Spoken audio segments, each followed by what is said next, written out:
Well,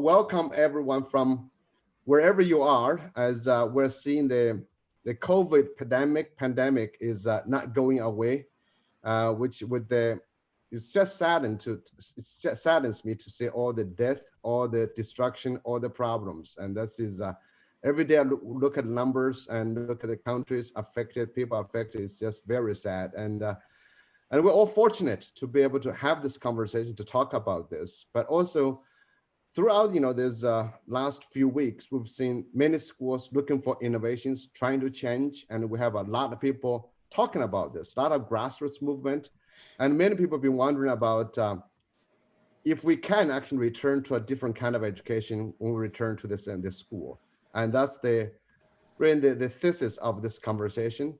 So today, it's just the host of Silver Lining for Learning.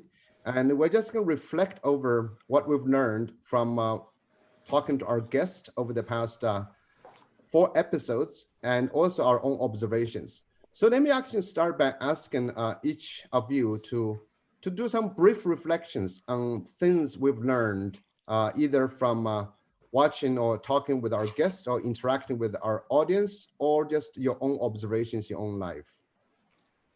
Chris, can I start with you? Sure. I've always been impressed with the creative abilities of educators, teachers, school leaders, professors, but I've been especially impressed by our guests and the stories that I'm hearing in general about how people are responding to this very difficult situation. There are heroes who are emerging with very creative ideas, and I think some of the purpose of our initiative is to help people meet one another whose ideas are complementary, help them put the ideas together, form different kinds of models that might generalize across education, not going back to the same old thing. But all of that depends on the creative ideas coming out, and it's been great. And I don't think that people have suddenly become creative because there was a pandemic. I think that people's creativity has been crushed under compliance to all of the different things that constrain educators. And finally, they're freed, at least temporarily. And we're seeing this enormous upswelling. So I feel very optimistic about that part of it. And I just hope we can capitalize on it. Well, I think that's a very good point, especially about being freed because of a crisis. A crisis frees people from the traditional constraints we've thought about. So the Scott, what do you think? Scott, do you have something you would like to share with us? What have you learned? You've been very active on social media, in your own writing, on blogs, and also you've participated in the interviews. What have you learned? So I would agree with Chris on one hand that we're seeing some people trying some stuff, right, during this challenge, which is wonderful. But I think I'm reflecting back on the photos that were shared with us, right? First from our episode on China, thank you, Sanye, and then on some of the follow-up episodes, our cool episode, for example. And you know what? Context matters quite a bit. Right. And so as a systems guy, a leadership guy, some people are being liberated and many people are being disadvantaged. And I think we have to keep in mind sort of those contexts, right? There's a lot of, there's a number of existing disparities out there and inequities out there, and they're racial and they're socioeconomic and they're cultural. And, again, some people are being liberated and some people aren't. And we have to, I think I would like us to see some exploration of what those different contexts are, because as we all have been saying, right, it's not that something works, is that something works when and how within a particular context. And for, all of our rhetoric around the wonder and power of some of what we've been talking about, and it's definitely there. There's other people, in marginalized context who aren't receiving any of that power.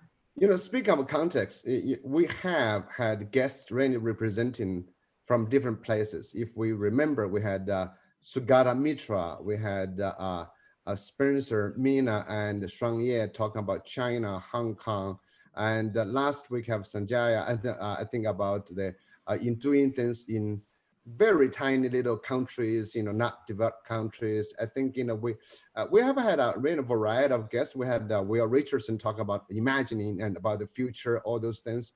So yeah, China seems to be returning to schools. Do you think this pandemic has actually helped them to change, to rethink about school or rethink about education when they go back to school? Are they go back to the same old school?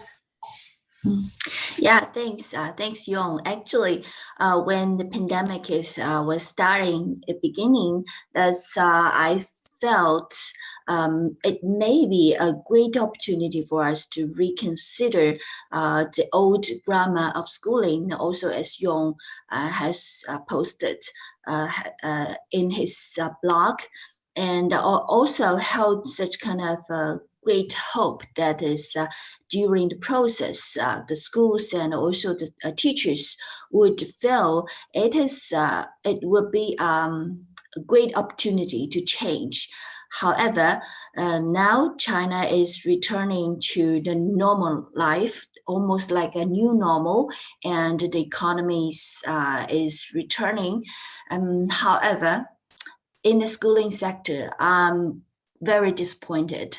That is returning to the normal and is also the old normal. So we're back into the kind of the regular curriculum, syllabus, and timetable.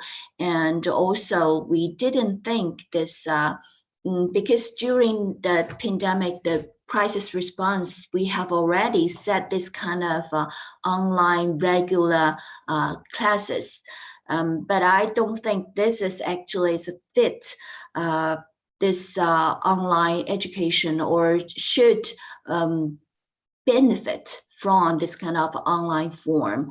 And actually, yesterday evening, we also have a webinar from this two outstanding teachers sharing from Beijing and Suzhou, those are top cities and the top schooling systems. We did see some exceptional teachers. They did some experimental things during the pandemic responses. For example, they were required students to read the relevant materials and to use the pandemic as a learning resources, but not be constrained within a lessons or a class or a sessions. But I don't think this would continue into a kind of a new normal. So I think this also would sound as kind of an alert. Yeah. Thank you, Sonia. That's really goes back to, again, a lot of people had a lot of hope with such human sacrifice, human tragedy. Something better should come out of this, and it looks like, at least in the case of China, it's not. That is, why are we returning? I think what kind of things we can do during a crisis when, like Chris was saying, all the constraints are removed for the moment, for the time being. What can we do? What should we do that can help us return to a better education, better model? Punya, can I just ask you to comment on that? And you've again heard from this various guests. I think people touched upon that issue in various ways.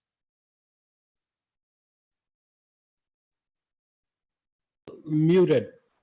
Thank you, Zhao. Sorry about that.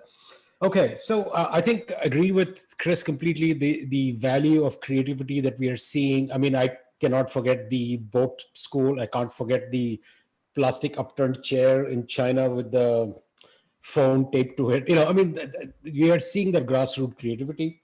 The other thing that I think really has stood out for me is that it doesn't matter who I talk to, where in the world, with an educator, are united care and concern for the children, their well-being, their growth, their development, their learning just comes shining through. And that's been, I think, in some ways very reassuring to me, to know that, to this sort of camaraderie between all of us educators suddenly stuck in this similar kind of, situation everywhere, right? That's kind of interesting.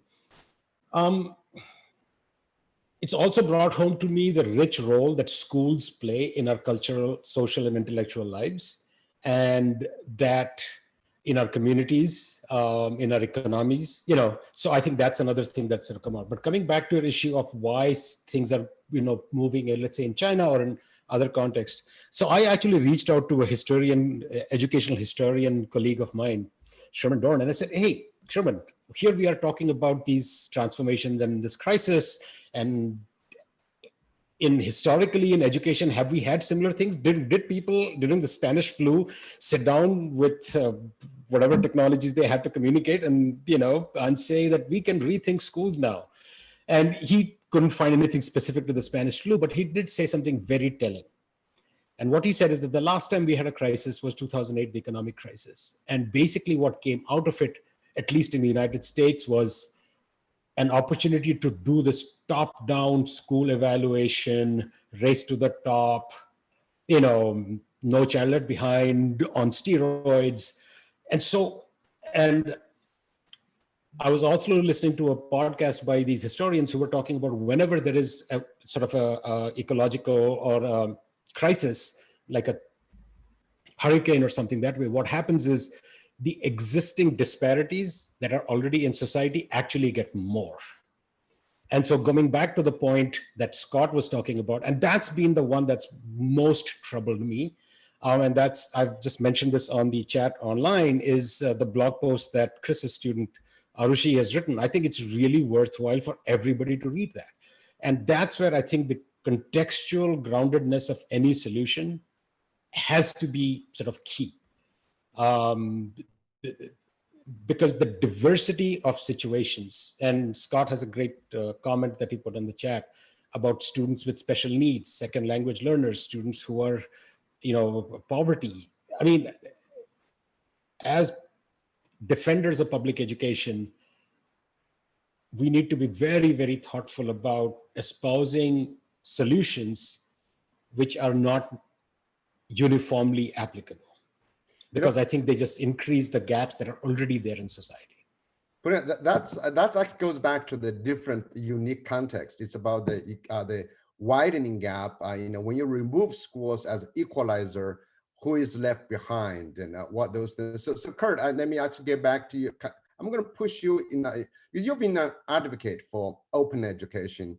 We also had a guest from what's that group? We're trying to bring curriculum and teacher training to broader places. Exactly. So in many ways, how do you, Kurt, when we talk about this, those who are able to take advantage of the resources and those who are not able to do this in different places, is that we're not talking about the simple hardware digital gap, which is actually a problem already, bandwidth, buying, all those things. But really think about, when you are pushing for generic, when people create those open resources, they're really from their own spot, and those who are able to create maybe at a different place than others. So how are you addressing this thing? Like even MOOC is really a push, like more of a pull. I have a MOOC, but you have to take advantage of this. So how do we help people without the resources to access? So what's your consideration in the open movement?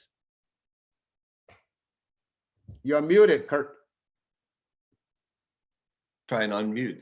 I think one has to go back 2 weeks to our conversation that we had with the Commonwealth of Learning People. And what I find amazing and what I find not so amazing at the same time is how fast they've ramped up to deal with this. They were thinking of programs in the fall, and they've pushed them up 6 months, along with providing resources. ACT is another place, providing a suite of expert-reviewed, peer-reviewed content, not just Merlot anymore, but we've got a number of organizations that are trying to catalog and evaluate and make available, disseminate those resources, whether it's the Commonwealth of Learning, whether it's the World Bank or AECT or AERA, whatever. So there are professional organizations, just like in the wonderful world of MOOCs, what happened early on, it was the Ivy League places like where Chris works that were being the leaders of the field, EDX and MIT and then the Stanfords of the world and so forth, were taking a lead role in this. And we need that. We don't need Lower Potomac State University leading the way, okay? I couldn't even get into it with my ACT scores, and that university doesn't exist. But anyways, we need Chris's place. We need ASU, which is a leader, a thought leader in this space, a huge thought leader in this space, and the Commonwealth of Learning and UNESCO and so forth, because what are parents going to rely on? What are parents going to trust? They're going to trust, like they did with H1N1, they trust stuff from the Smithsonian's, which was what they were doing. They were providing content for parents to deal with all the at-home kids and for teachers and so forth. Content was coming from the Smithsonian. There was high quality content. And I think the same is happening today. And so one of the 5 points to answer your first question, I was going to talk about the fact that people have been in this space for a while, but they've been able to ramp up because they've been in this space. And we have to look to those entities who are already there, who are treading in this area, and for the leadership. And what the Commonwealth of Learning has done is expedited resources for this effort. So one thing that's gotten me is how much is going on in this space. I've been excited to hear from Will Richardson or Sagata Mitro or the Commonwealth of Learning, or my friends in China, because they've already have a ton of resources free. That this program is providing information and access to those resources that are already out there. When Sagata got done, I went and ordered his book, and it came in the mail a couple of days ago, and I opened it up. I just randomly opened up to a page in this thing, and it was exact stories that he was telling us a couple of weeks ago. And if you all got the book, Sagata's book, School in the Cloud, open up to page 31 and read about Argentina and Uruguay and Chile. Fascinating stuff about souls that are going on. And Chris, next week, will bring someone from Uruguay in, I think. So, or a couple people maybe. So that's the second thing. The third thing I'm finding is how smooth the conversations have been. How easy it is to bring someone in from Canada or China or Hong Kong or Vancouver, and they're part of this immediately within minutes, because they're all talking about the same issue that this program has been designed for. How the conversations have been very, very interactive and as I said, smooth. So that's been fascinating and enlightening. The fourth thing I want to point out is that some people are patient today, but they might not be in the fall. And so in the Inside Higher Ed yesterday, they had a lead article, or maybe it was a hidden article in the back in the online Inside Higher Ed. The #1 job in higher ed right now is instructional design. That's the hottest job today in all of higher ed. And there are articles pointing out that parents may be okay with shoddy, ginned up resources created on the fly today, but they will not be come summer, and they definitely will not be come fall. And so the conversation might evolve, and because of that. So I see a lot going on. People, I still think there are two big things. Questions, some from audience, some from me, from others. Is that I think we still have to think about from our own experiences. One is that the people who don't have access. I think we have this great. I'm a person like you. I'm trying to say on the good side. Without this technology, we would not be able to have this conversation. Would not be able to do these things, and that's serving a lot of people. And the other thing I think is that what's being changed. Like there's in the audience, question from the audience asking about, have we seen or observed any big reflection on what should be taught? What's worth learning? What's worth teaching? And are we shifting that? Those things. And so I myself have a big question, or also I'm a proposal to say, a lot of us are expecting systems to change. I don't think systems change. I think it's the people with the system change, and the system changes. Systems react. Systems are made of us. So that's a different story. So let me actually try to through the question out, anyone can jump in. Have you observed, have you seen people reflecting and taking action on what's worth learning? We heard that from Mina from Coral Bay school in Hong Kong, and their teachers were thinking about what's worth teaching and what's not worth teaching. Have you seen more examples of that? And any one of you will come to comment on that? So can I jump okay, in? go ahead, on Chris. that? Go ahead, Yes, Chris. go ahead, Chris. So I was positive when I talked about the human capacity for creativity, but to balance it out, I'm going to talk about the human capacity for denial, which is a very negative capacity, in my opinion. Let me tell you what I am not doing with my own children. I am not saying to my own children, hey, this pandemic was a once in a lifetime kind of experience. Just don't let it change anything that you're thinking about. Just get high scores on the standardized tests and you'll end up with a great job for the rest of your life. Climate change isn't going to change that. Failure to meet the UN sustainability goals isn't going to change that. Changes in the division of labor with AI aren't going to change that, et cetera, et cetera, et cetera. Just forget about all that. Just get your high test scores and you'll be good. That's not what I'm saying to my children. And I'm saying this isn't a blip on the radar that's going to disappear again. This is the front end of an incredibly disruptive era that we're entering. And your most important skills and knowledge and dispositions are absolutely not what the curriculum is centered around, which is looking in the rearview mirror. But we don't see an upswelling of people saying, how come our kids are learning the wrong thing to prepare them for the future that we see coming? Even less do we see that than we see a clamor for changes in how things are taught. So denial, I don't know how to get past denial, but it seems to be a very powerful human characteristic. You know, Chris, about the denial thing, I think it's what I've seen, what I observe right now is many people are still treating this as a little short-term crisis to deal with. They are going to return to normal. We will not have a normal world in the future. You know, after you've injected disinfectant to your lungs, that will work, but that can kill you. So don't try that. Okay, but but think about this. I see huge the collapse of the so-called globalization, the globalized world, xenophobia, racism, separationism. It's going to be on the rise. I think that should be another big part of the curriculum we need to relearn and how to learn. Another big piece is the digital world.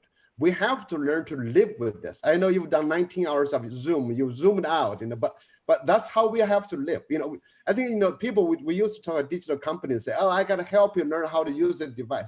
The device is our life. Children have to live with them, how to live, use them with wisdom. That's very important. So we cannot deny we're going to have a post-pandemic different world, and that world have different skills. So Punya. So I want to echo something that Chris, I think, said the first time we had our meeting. I don't know whether that was the one that was broadcast or not. And that sort of stayed with me, which is that when the Spanish flu happened, we could not. Punya, can I correct you? You should never call it a Spanish flu. It started from Fort Leavenworth, Kansas. I know it is. Okay, Kansas flu started. That's fine. I mean, the 1918 pandemic. Okay, how's that?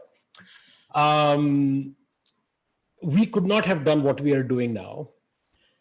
The fact that a certain percentage of kids are getting some form of education, and of course the inequities that are inherent in our system are just making it worse for the ones who don't have. But in some ways, this is a wake-up call for us.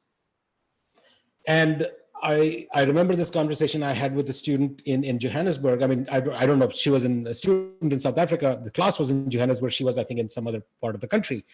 And she said that the right to the internet, it's the right to education and the right to the internet have now become the same thing. And I think what it has showed us is that exactly the point Zhao you're making is that there is a significant portion of our lives that we live online these days. And that for many of us is our lifeblood right now. That's the only way we can keep things going. Your organization, my organization, variety of different institutions is because of this technology. It is allowing us to keep sane, through whether it's virtual beer parties or whatever it is that we are doing, right? Whatever makes sense for us. So clearly how we live in this space is something that is worthy of us thinking more about, developing more thought and wisdom about. At the same time, trying to bridge those gaps that are there. But I think there is also hope in the sense that for the first time in human history, we can still communicate across the planet and have these kinds of meetings with all the people who are participating, which could not have happened 20 years ago, 25 years ago. I think that is the big positive out of this. It has also revealed a lot of the dark side and the denial and all of that. I get that, right? I mean, and trust me, I have been the one in this group who has always sort of harped on that. But I am also sensitive to the point that Chris made and the point that we are also looking, which is why we are the silver lining, right? That there is something that we can build out of without being blind to denial or to the other issues. Well, I mean, I think there's definitely some kind of reflection on what's worth learning, and the big challenge, this I'm going to send this question to Scott, is your systems guy. Is that the system more or less is still there. It's the system or wants to be the system as it was. That is the curriculum has been defined by government, by various bodies of those things. So Scott, have you, in your interactions, have you seen school leaders, district leaders talking about rethink about that piece? Yeah, absolutely. I mean, we can identify hundreds, if not thousands of schools around the world right now who are moving towards more student-driven, project and inquiry-based, technology-infused, learning environments, right? The question is just that the scale is still small in the global scheme of things, and we haven't made significant inroads enough yet with policymakers and parents, right? So it's not like we have a hard time pointing towards innovative learning environments, right? We can identify thousands. The challenge is scale. Well, I mean, I think a big piece, for me, that's deeply concerns me. So we have this definition of a core curriculum. If you look at over the past 20 or 30 years, which I thought was really stupid, but it's funny to think about how the most developed countries had a big aspiration to make sure everybody can read. That was, remember the George Bush aspiration that everyone can read. How stupid can you be? In this year, I always said that's a personal problem, become a national problem. But anyway, that's now we got a different one. But anyway, it's the situation to say, what's the curriculum? What's worth learning in a different times? Why do you put this, lowest common denominator as aspiration of a country? So who gets to define? I also heard from people writing to me, say parents, through this pandemic, are discovering their children are happy and learning, are playing at home, and learning in a different way, are finding this thing. So they've become a force to force schools to rethink what's worth learning, what's worth teaching. And so I'm going to send that question to Shuangye to say, parents who have been stuck, with kids in China for a long time. Have you heard any interesting stories of parents say, okay, I want a different kind of school now? Have you seen that in China? Yes, actually, even just before the pandemic, I have already observed that this a group of parents rising as this kind of a curriculum planner for their own children. I think this actually is just a rose just in recent years that is quite related to the previous question about this kind of differentiation of the family backgrounds, because we have more rising the middle class parents, and they have this intention even for their children not only finish their in-school curriculum, but also at the same time, they have double curriculum or even triple curriculum. For example, they will learn this in-school English, and they have this kind of tutorial for their in-school English, but at the same time, they will have an English curriculum of this California primary school. So this is not uncommon, even in those very developed cities like Beijing and Shanghai, and it happens. And during the pandemic, I joined this discussion group with those parents who sent their children in the international schools in China, and we found this this group of parents, they're very anxious, and actually they stuffed a lot into the time slots of their kids, and then they are planning the curriculum, or they have already defined what was learning. But however, we will see the other side, that is those parents for the very disadvantaged the families. Actually, I met a guy who worked in a massage shop, and actually he had 2 sons. He had to work just during the pandemic, but however, I asked him whether he could take care or kind of how to say, this is a plan or to concerned about the education. He said, "Oh, okay. I have to leave them at home, and I have no time, no attention, and no ability to care for them. So just leave them to themselves." So at this same time, if this the city or the system could provide this concentrated the teaching just from the TV, at least they have something to follow, and their own teacher could supervise for just to some degree. They can help. Yeah. Thank you. So what if I throw back the question? So, okay, if it's truly student-driven, student-centered, so the curriculum is whatever the child puts together. So if you have a family, so you mentioned that's like your open education. So for example, right now, the curriculum legitimizes learning.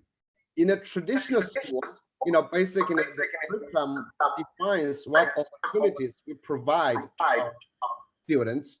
What if it's now open, so many different resources? Could we think about the child gets to control what the curriculum is? So yes, that means, if we forget about assessment, legitimization, I think a while back was Richard Elmer actually was taught me about this one thing, to say schools do 2 things. One is to provide education, another one is to provide credentialing of education, credential your learning. So if the learning has escaped schools, but schools holding the credentialing part of it, so what can we do to rethink from that angle? That says, so, yes, you can credential, but if I look for alternative ways to sanction my learning in a different way to obtain credits, so I get to redefine what learning I would like to have. Scott, go ahead. So that's an interesting question, right? And although there's certainly some families and schools that are ready to let kids drive their learning most of the time, in reality, it's probably going to be some balance, right? There's some stuff that we as a society or a school system think students should know and do, right? And there's some things that we think students and families should have some choice. And I think one of the interesting questions is, when do we start letting families and students make those choices? Like right now, even in secondary schools, they're highly prescriptive, particularly if we frame student performance around national or other kinds of state assessments, right? And so, what happens when a kid is 14, 15, 16 and says, I want to go on this path and I want to take advantage of a lot of these amazing learning resources that are available to me, right? But the system says, sorry, no, we're still going to decide that you have to stay hemmed in to this very narrow pathway. Like, when do we let kids decide? And when do we let the kids say, for example, you know what, I've had enough science, I've had enough language, I've had enough math, I want to go in a different direction. Well, the question is that who is that we? I mean, like parents. If you're lucky to have a parents like Chris and Punya, lazy parents like us, kids get to decide very early on. But in other places, I think it's the school, because school by and large, the credentialing piece. I mean, school systems is a system that's used to allocate social resources and economic opportunities. So that's why they legitimize, and they basically comply. I mean, forces you to comply with that. So I was wondering if this pandemic, this global nature of this, would get redefined, have new institutions that would provide different way of credentialing. Kurt, have you seen that happen? Yeah, go ahead, Punya. So something that you said earlier, Zhao, that systems don't change, people within systems change.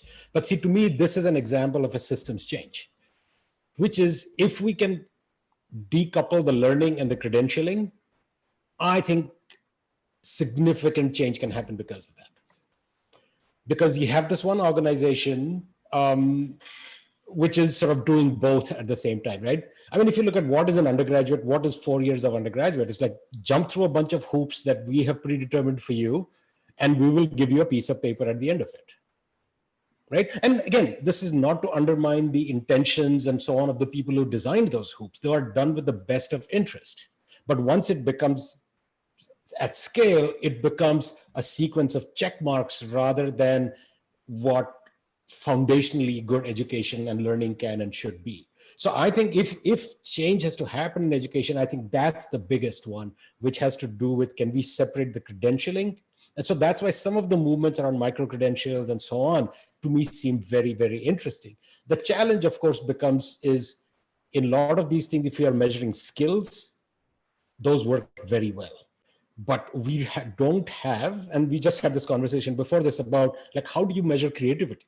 Like, how do you measure things that, or a well-written essay or a lovely theater performance, and the range of things that we expect education to do makes this kind of micro-credentialing difficult to achieve. But I completely agree. If systemic change has to happen, that's one that's going to make it do it. Well, like now, I think it's a lot of absurd things happening. Even during the pandemic, schools are still have to give students a grade, assessment, which is really, I think now, like if you're third grade, why do you need a grade for third grade? What are you going to do? You're basically legitimize the child into something different. So Kurt, I was wondering, the open education movement, what kind of effort are being made to rethink about separating credentialing from learning? Truly, learning has left the classroom. Credentialing still remains there. So what's going to happen? Have you seen anything happening there? You're muted, sir. I can't comment on that. No, I'll pass on that one. Sorry about that. All right. Okay. I'll contact Sanjaya. How about that? I'll contact Sanjaya Mishra. We'll get an answer in the show next week. All right. Anyone wants to just jump on that one about the separation? Because I'm really thinking this crisis might be big enough. It might disrupt some higher education institutions if the students are not returning. And how would they change? In many ways, schools have been going online, doing online distributed learning. They are credentialing in many different ways already. And how might that happen? I think it's going to be quite interesting to think about. I was just wondering if big prestigious institutions, Chris, like Harvard, I know you guys did not take the money. Thank you very much. You're not returning the money either. But I was wondering if like schools like Harvard, you have Harvard extensions. Everybody wants to be a graduate of Harvard. Is Harvard think about just become like a bank just to sanction people? Yes, you are a Harvard grad. If you can prove you've done this, would Harvard evolve into an institution of just doing assessment? Well, I don't speak for Harvard, and I can tell you that I had nothing to do with the money, either accepting it or giving it back. What I will say is that the Division of Continuing Education at Harvard has open admissions. It's the only part of the university that does. You can take courses with any background at all, and if you can pass them, you get credit for the courses. And that's a sharp contrast to the rest of Harvard, of course, where it's a very tough job to get in. And I like the open admissions part. I think that that is, to some extent, part of the decoupling, part of getting away from privilege as the lens that separates who has educational opportunity and who doesn't. But that doesn't mean that everybody is equally well prepared to tackle those courses. And that inequality is still there and it persists. But I want to talk about something else that I've noticed in our shows before. And that is that there's a kind of can-do attitude on the part of people who really care about their students that I find inspirational.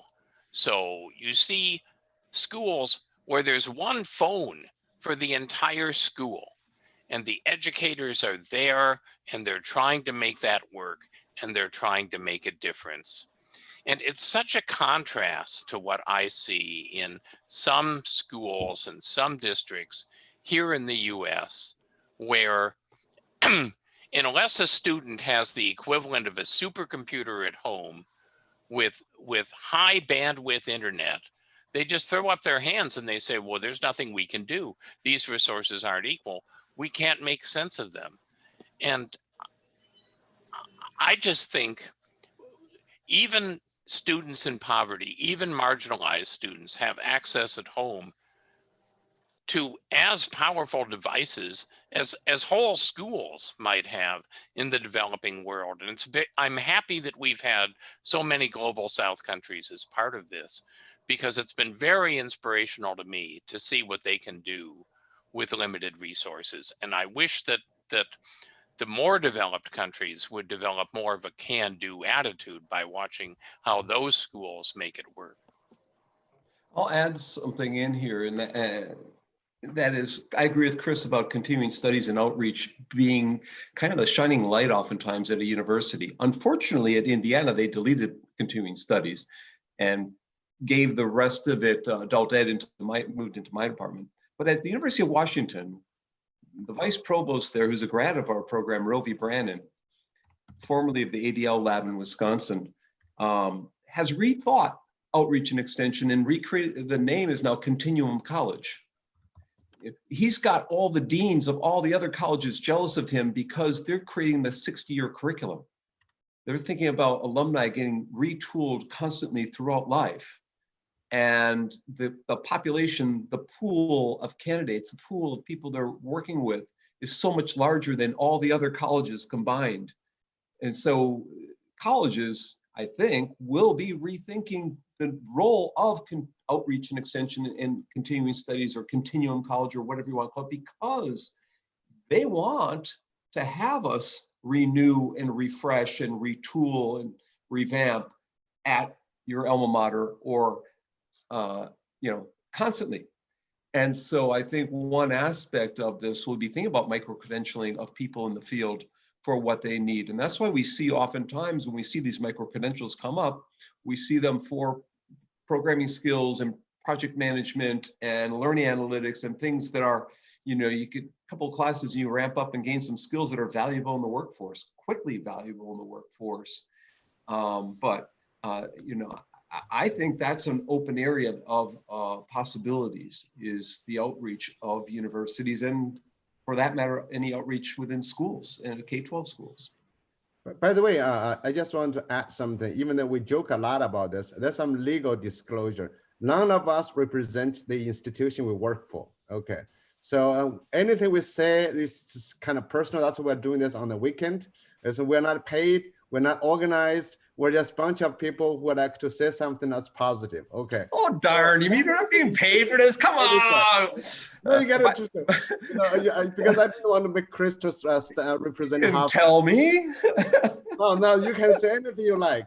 And so that's I will put in the chat window something from Rovi. I'll put that in the YouTube chat window. I'll put some resources there that I was talking about 60-year curriculum and so forth. So, okay.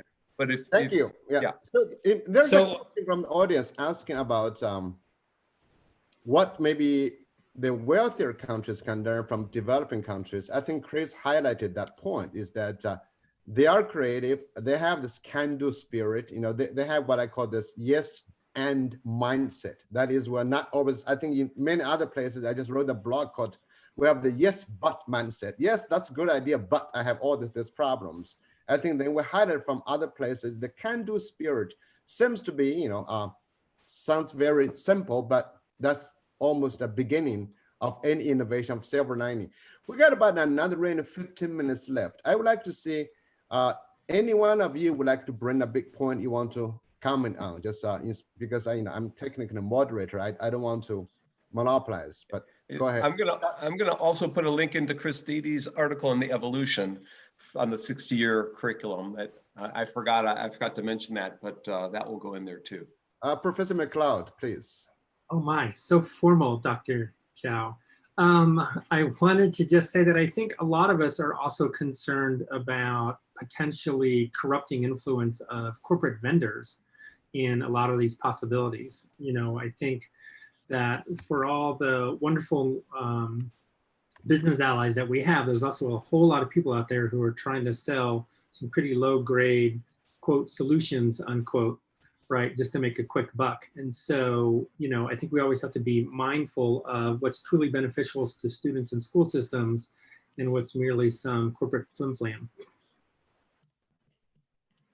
Yeah, I think that's one thing. Shang, you observed, like in China, the ones who is really benefiting from this are the online teaching companies. Do you want to say something about that? Could you pardon?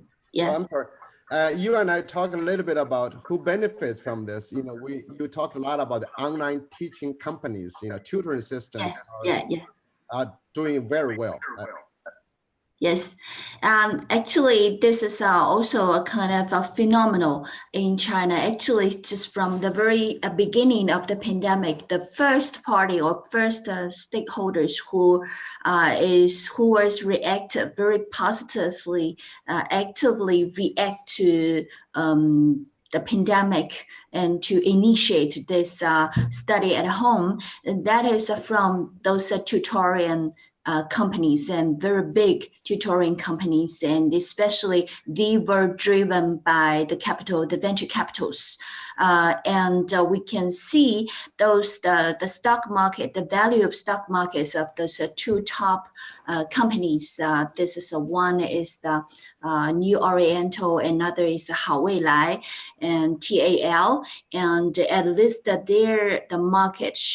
market value increased at least by 30% just during this 2 or 3 months. And another rising third one actually raises the fund like a billion, yes, a billion just during this 2 or 3 months. And they use this opportunity to spread and to capture more customers. And they try to transform these customers and to buy their products. And we would think, actually, I talked with Professor Zhao, that is they are the most party who benefit a lot from this pandemic educational response.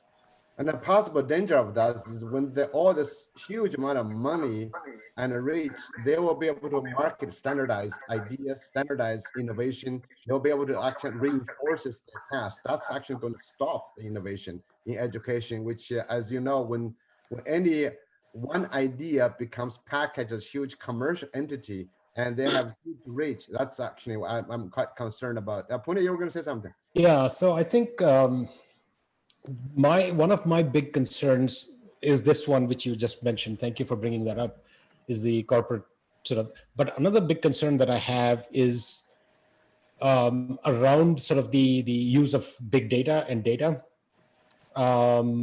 As all of us have gone online, this is sort of a bonanza for all the tech companies.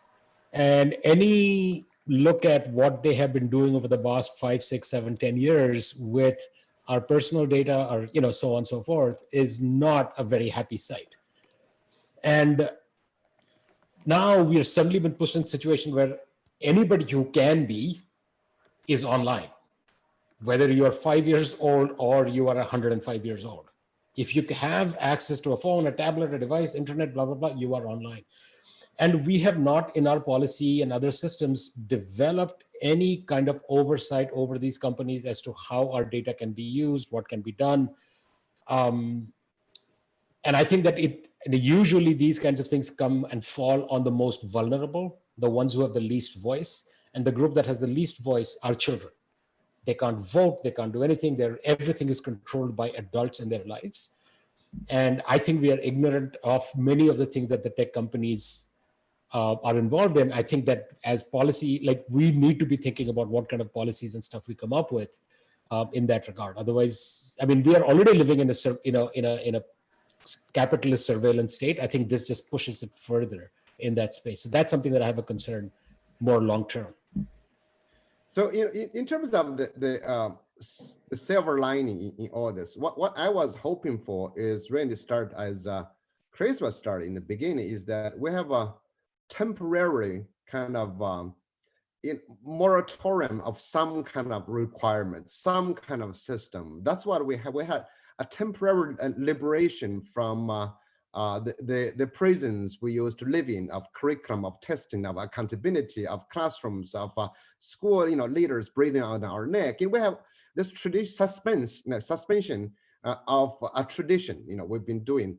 And that moment, I think needs to be captured from what I heard from everybody by individual innovators. I really don't expect a system to launch to say, go for it. And anything that's come on from a system, from corporate will be standardized implementation. So I think that when we run this kind of shows, we're talking about how individuals, like the youth movement about environment, individuals, students, teachers, school leaders could make some changes in their own space. And hopefully, whatever the changes they make can be institutionalized and then go back to affect their traditional institution. That's what I think the show really is about.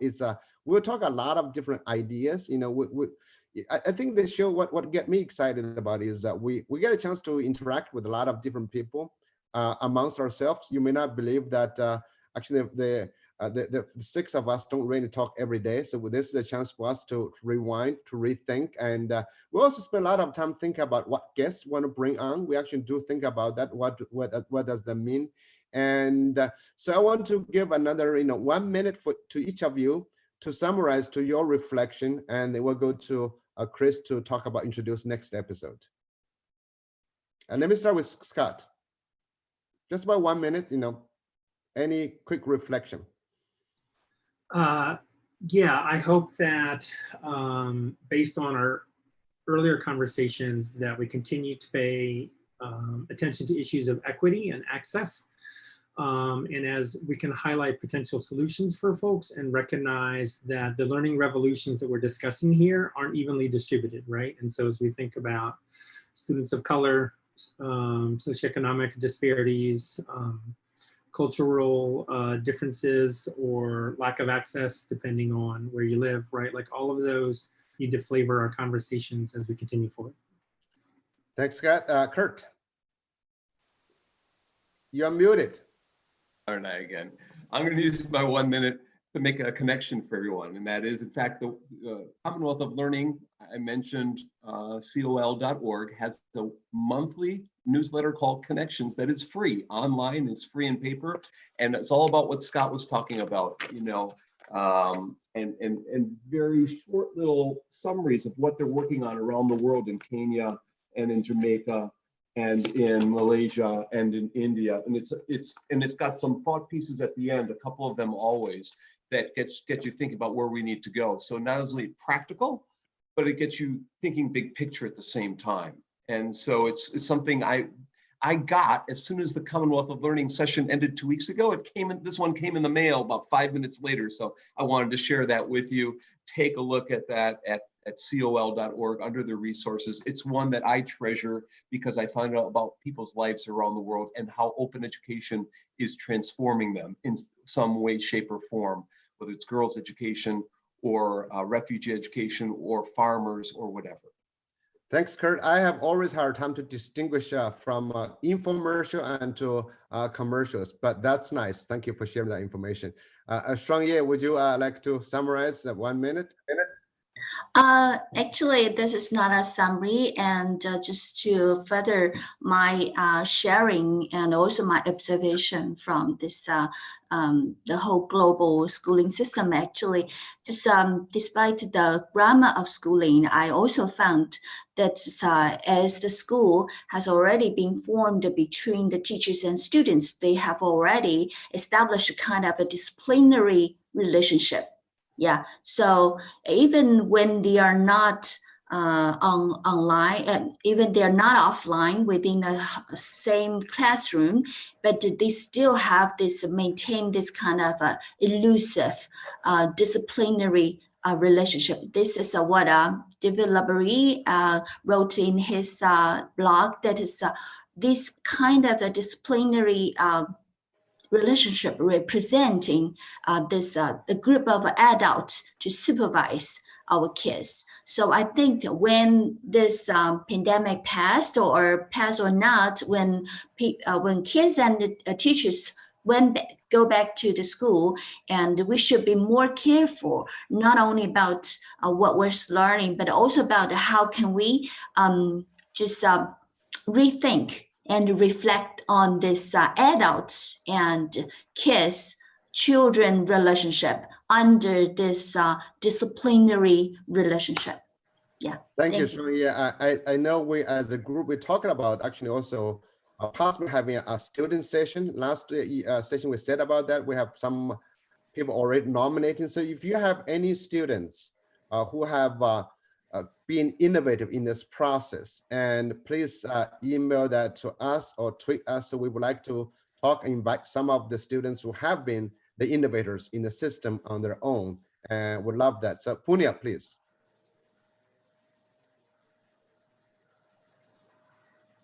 You're muted. Okay, I think there's this balance. Your work learning, muting and unmuting. I know. New curriculum. New curriculum. Well, I think muted in my case is usually better, so it's okay. But since I'm unmuted now, I think the fact that we call this team, like, what we have called ourselves is the silver lining. And I think that I completely sort of value the new ideas and stuff that are emerging. But I also understand, I think we need to be sort of more cognizant of the fact that there is this gray cloud to which there is a silver lining, right? And that cloud plays a role differently in different contexts and so on. And I hope that as this conversation goes on, we will get a chance to explore both sides of that a little bit more. But I think that what has really stood out for me from these conversations and just over the past month is what I said right in the beginning, which is like how deeply connected we as educators are. And when I talk to teachers and so on, how much they miss the students and how much the students miss going to school. So there is such a powerful testimony to what schools, the role they play. And we very often measure them by like a single yardstick, but I think they're much more valuable pieces of our social fabric than we often give importance to. So that's something it's good to know that, acknowledge that. Thanks, Punya. So Chris, you have the last word. So I'll introduce next week's episode, but first I just want to share a thought. All of us as co-organizers want to make these events as interesting as possible, because we know that you've got other things to do on your Saturday evenings. You've got many other demands on your time if you're watching these replays on YouTube. So it's fun to have these kinds of dialogues. But I want to emphasize, this is not a spectator sport. This is not a reality TV show where you get to see sort of 6 educators in search of an author. This is an opportunity for you to join us in shaping something. If you agree with somebody on the chat, get a hold of them afterwards and start something else together.